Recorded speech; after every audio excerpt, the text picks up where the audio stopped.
This is shaping up to be a big year for the musician and composer Yanni, who has already sold more than 25 million albums worldwide. He has a brand new album, Sensuous Chill, just out this week. He's embarking on a nationwide tour this spring, and he recently performed at the Great Pyramids of Egypt for a TV special. Not to mention, he is the proud owner of a panda, an actual panda, and he joins us now to talk about all of this. Yanni, thank you so much for being with us. It's my pleasure. How do I follow Snowflake? I mean, well, you have a panda, so I don't know how anyone can follow that. But before we get to the panda, tell us about your new album. The new album is called Sensuous Chill, and that's what it is. It knows what it wants to be. It's taken me, 5 years to complete it.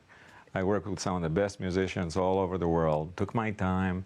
I wanted to create an environment for the listener that is sensuous, that is melodious, has a rhythm. Is it very different from your previous album? Yes, of course. It's the only album of its kind I've ever made. Yeah. I also wanted it to be sexy. And I wanted it to last a long time. So it has 17 songs on it, 10 of which I've never released before. Some new Get Busy music. Yeah, put it on repeat and let it play. It's good. That's right. So how would you characterize your music? Because you have such a unique sound.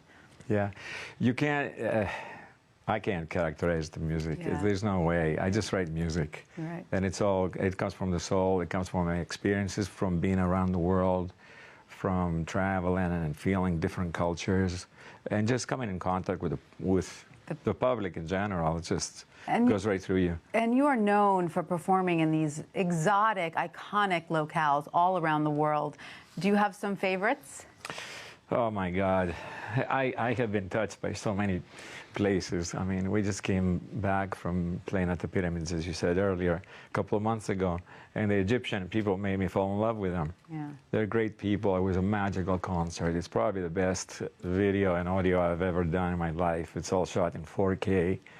It's amazing. And that performance will be broadcast on PBS in the spring? March 8th. And tell us about the music that you are composing for NASA. Oh, I've been doing that for a while. They're already using it. Yeah. It's you know, I found out that a lot of the astronauts and the cosmonauts, by the way, in Russia are fans of my music. They've been listening to it for years and years. Ah.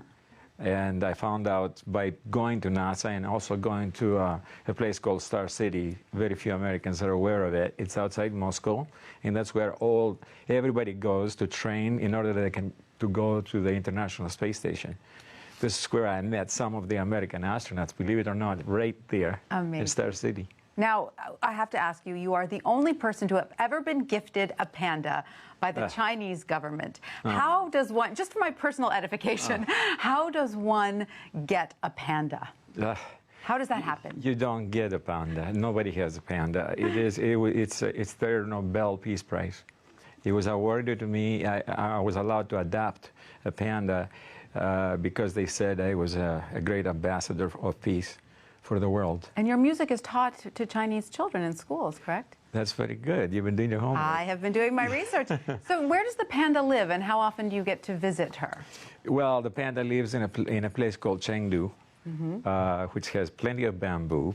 That's where they're raised. That's where I met her. And I was asked to pick the gender, and then I was asked to name it. What's her name? Of course, I picked a female. First of all, the name is Santorini. Beautiful. Which means, first of all, Santorini is the most beautiful island in Greece. Santo means saint. Irini in Greek means peace. Therefore, her name means the beautiful panda of peace. And how often do you visit with her? Not often enough. Not often but enough. She's 2.5 years old now, and it's absolutely beautiful, and I get the regular reports. You don't get to take her anywhere with you then? She lives there, she stays there? You cannot. No. If you go there, first of all, very few people are allowed to go there. They're very protected. It's a protected species. You don't just take them home. Right. And is this part of the work that you do for the World Wildlife Fund? Yeah, it's a natural connection between me and them. Yeah. Their symbol is the panda. And also I like what they stand for and how they go about working with humanity as far as going, look, instead of telling Chengdu, no, you cannot use the bamboo because to make your food, they go and they give the villagers stoves. So they leave the bamboo alone, and they figure out ways to coexist with nature.